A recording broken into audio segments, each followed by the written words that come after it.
এই লোকটার সম্পর্ক আমি শুনেছি, জেলখানায় থাকতে ওই ছোট হুজুরটা আমার সাথে ছিল, ওই যে রফিকুল ইসলাম মাদানি, 2 মাস ছিল।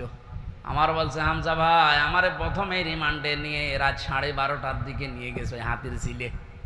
ওরা উলঙ্গ করেছে আমারে, আমি তো এমনি ছোট মানুষ, আমার জিনিসপত্র ছোট, আসলেও ছোট। আমারে নিয়ে পুরা উলঙ্গ করে একটা সিগারেট হাতে ধরিয়ে দিল। একটা অন্ধ উলঙ্গ মেয়ে লোক কোন জায়গা থেকে যেন নিয়ে আসলো, রাস্তার 2 পাশে ব্যারিকেড দিয়ে বন্ধ করা। এটা কোরআন শরীফ আমার সামনে, একেবারে সত্য বলছি। আমাকে যা বলেছে ওই ফাঁসির কয়েদখানায় তাই বলছি। অর্ধ উলঙ্গ মেয়ে লোকটা আমার পাশে দাঁড় করিয়ে ছবি তুলছে আর বলছে, এটা সকালে ছেড়ে দেব, দেশের মানুষ বুঝবে যে হুজুর কেমন। এত অসহায় লাগছিল ওই সময়। আমি তো এমনিতে ওদের সাইজে চাইতে একেবারেই ছোট, আর মেয়েটা আমার ওর কাঁধ পর্যন্ত আমি অর্ধ উলঙ্গ, কোথা থেকে যেন ভাড়া করে নিয়ে এসেছে। আমার হাতে সিগারেট দিয়ে, যেটার গন্ধ শুকলে আমার বমি আসে, ওইটা ধরিয়ে নিজে 2 টান দিয়ে আমার কাছে দিয়ে বলছে, এভাবে ধরে থাক, অস্ত্র তাক করা আছে, কিচ্ছু করার নেই। ছবি তুলছে, এটা ছেড়ে দেব সকালে। আমি যেহেতু মজলুম আর বিশ্বাস করি মজলুমের দোয়া কবুল হয়, ইত্তাকি দাওয়াতাল মাজলুম। নবীজি বলেন, দুনিয়াতে আর যাই করো মজলুমের বরদোয়া থেকে নিজেকে বাঁচিয়ে রেখো। ফাইন্নাহা লাইসা বাইনাহু ওয়া বাইনাল্লাহি হিজাব, কারণ মজলুমের মাঝে আর আল্লাহর মাঝে কোনো পর্দা থাকে না।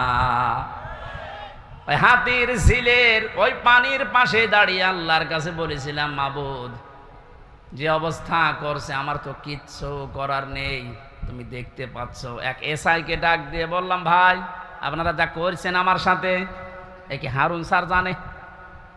জানে না মানে? উনি তো করাচ্ছে। যেই বলেছে উনি করাচ্ছে, কারণ রিমান্ডে উনি তো মাঝে মাঝে এসে আমারে প্রশ্ন করতো, তখন কি ফেরেস্তার মতো কথা বলতো, অথচ ভেতরে ভেতরে ওই এত খারাপ অবস্থা আমার করলো। আল্লাহ তুমি সব দেখেছো, আমারে যেভাবে ওরা অপমান করেছে ওকেও এইভাবে করো। আমার মনে হয় আল্লাহ কারেন্টের মতো ওর দোয়া কবুল করেছে। দেখেছেন না, ও এখন 3 ইঞ্চি। কয় ইঞ্চি? সারা দুনিয়া এখন জানে, ওর নাম অনেকে জানে না, কিন্তু ও যে 3 ইঞ্চি ও সবাই জানে, মহিলারা পর্যন্ত জানে যে 3 ইঞ্চি।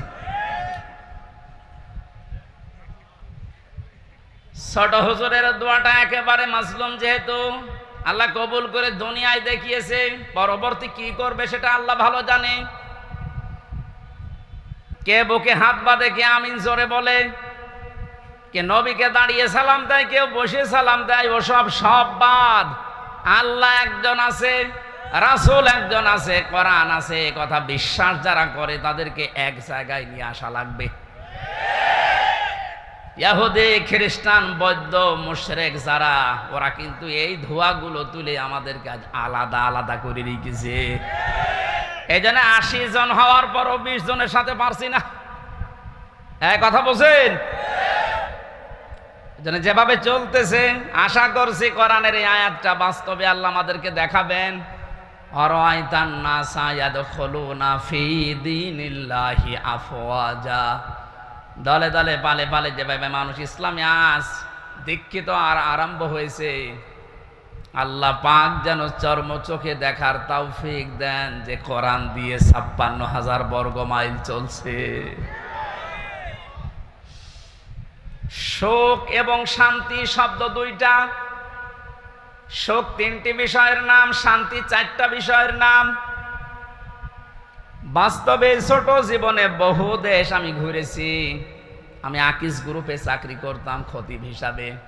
ওনারা একটা ভিসা লাগিয়ে 27টা দেশ আমারে একবারে ঘোরানোর ব্যবস্থা করে দিয়েছিল। যদিও 3 বছর জেলে থাকার কারণে আমার ভাগ্য হয় নাই, তারপরও আমার ব্যক্তিগতভাবে বহু দেশে আমি গেছি। সুখ শান্তি এটা কিনতে পাওয়া যায় না। আল্লাহ পাক সুখ এবং শান্তি নিজের পক্ষ থেকে দান করেন। এজন্য 53 বছর হয়ে গেল, সুখ শান্তি এ 2টার একটাও আমরা এখনো পাইনি, অনুধাবনও করতে পারছি না।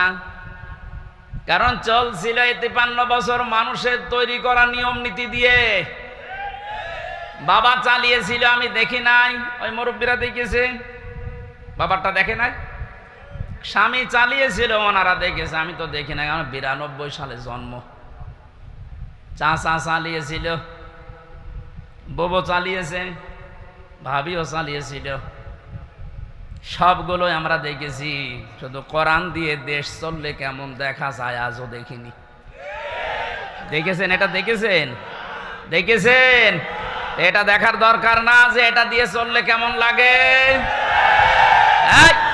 আন্দাজে চিল্লানো না, সত্যি সত্যি মন থেকে বলবেন যদি চান ওই 35 জনের ভেতরে আপনি যেন থাকেন যে হ্যাঁ এইটা দিয়ে দেশ যেন চলে, আমি এটা দেখতে চাই। হাত তোলেন তো, লিল্লাহি তাকবীর।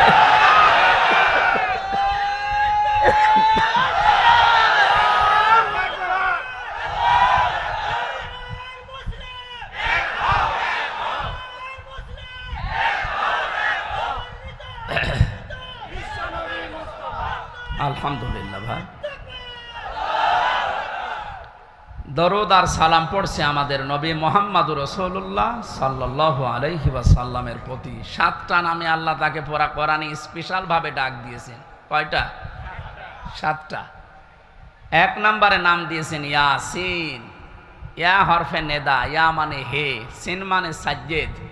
তাফসিরে কাবীর আল্লামা ফখরুদ্দিন রাজি রহমতুল্লাহ আলাইহি উনি ব্যাখ্যা করতে গিয়ে সিনের অর্থ দিয়েছেন 5টা। আমি গতানুগতিক কথা বলি না। যারা আছেন যদি হেদায়েতের নিয়তে কথা শোনেন, আমি আশা করছি কোরআন আপনাকে পথ দেখাবে। আর কোরআন শরীফ যদি কাউকে হেদায়েত দিতে না পারে, ও যেন বিশ্বাস করে ওর কপালের হেদায়েত নেই।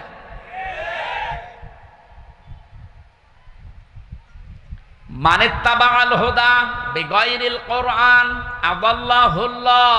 তিরমিজি শরীফের হাদিস। নবীজি বলেন কোরআন বাদ দিয়ে যদি পৃথিবীর কোন জায়গায় কেউ ভালো হওয়ার নিয়তেও যায়, আল্লাহ নিজে দায়িত্ব নিয়ে তাকে গোমরাহ করে দেয়। ও ঢাকাবাসী শব্দের দিকে খেয়াল করেন, হুজুর আছে আদাল্লাহুল্লাহ বাবে ইফাল। নবী যদি দল্লা দিতেন তাও অর্থ হয়ে যেত। দল্লা ইয়াদিল্লু না দিয়ে আদাল্লা ইয়াদিল্লু দিয়েছেন। দল্লা শব্দটার বাংলা অর্থ হচ্ছে আপনি নিজেই নিজেকে খারাপ বানিয়ে ফেলেছেন। আর আদাল্লা মানে আল্লাহ নিজে দায়িত্ব নিয়ে আপনাকে নিজে খারাপ বানিয়ে দিয়েছে। এ কথাটার অর্থ কি? কোরআন যেখানে নেই ওই জায়গায় যদি কেউ ভালো হওয়ার নিয়তেও যায়, ওকে খারাপ বানাবে হামজা কে? বলেন বলেন। হেদায়েত দেওয়ার একচ্ছত্র মালিকানা কার? দুনিয়ার কারো হাতে আল্লাহ দিয়েছেন, এমনকি নবীর হাতেও দেন নাই। এই জন্য নবী নিজের চাচা কেউ পারে নাই। এই হাদিস দ্বারা বোঝা যায় কোরআন যেখানে নেই ওই জায়গায় যদি আপনার নিয়ত ভালো থাকে, আল্লাহ কিন্তু আপনাকে ছাড়বে না। আপনি গেলেন কেন? এর বাস্তব প্রমাণ বাংলাদেশের মাজারগুলো। আপনি তাকান, আমার কুষ্টিয়ার লালনের মাজার, অনেকেই তো যায় ওখানে আল্লাহর ওলি ঘুমিয়ে আছে এই কথা মনে করে, কিন্তু কোরআন ওখানে চলে না, ওখানে চলে শুধু গাঁজা। আমি তো যতটুকু জানি বা দেখেছি, সারা দেশ মিলে আপনি যে কয় মন গাঁজা না পাবেন, লালনের মাজারে তার থেকে বেশি গাঁজা পাবেন। রাত 9টার পরে গেলে দেখবেন সব অন্ধকার, পুলিশ পাহারা দিয়ে গাঁজা খাওয়াচ্ছে। আমি একবার গিয়েছিলাম রাত 9টার পরে বাড়ির পাশে, তো গিয়ে দেখছে ন্যাংটা, কিচ্ছু নেই, ওরে দুধ খাওয়াচ্ছে। কে এরে দুধ খাওয়ান? ওরা হুজুর আল্লাহর ওলি। আল্লাহর ওলি মানে হ্যাঁ, এর ভেতরে মাল আছে। মাল যা আছে সব তো দেখা যাচ্ছে। নতুন কোন মাল দেখাও, এ মাল তো সবার আছে, খালি বেচার প্রতি মানিকেরটা নেই, ওটা উড়ে গেছে। ওনাকে বলেছে যে আমার বিসি নিল কে, এখন বেশি খুঁজে পাচ্ছে না। ইসলামের যে ক্ষতি করেছে এই লোকটা, আলেমদের যে দুশ্মন ছিল, আল্লাহ আমার মনে হয় সরাসরি হাত দিয়ে দেখিয়েছে।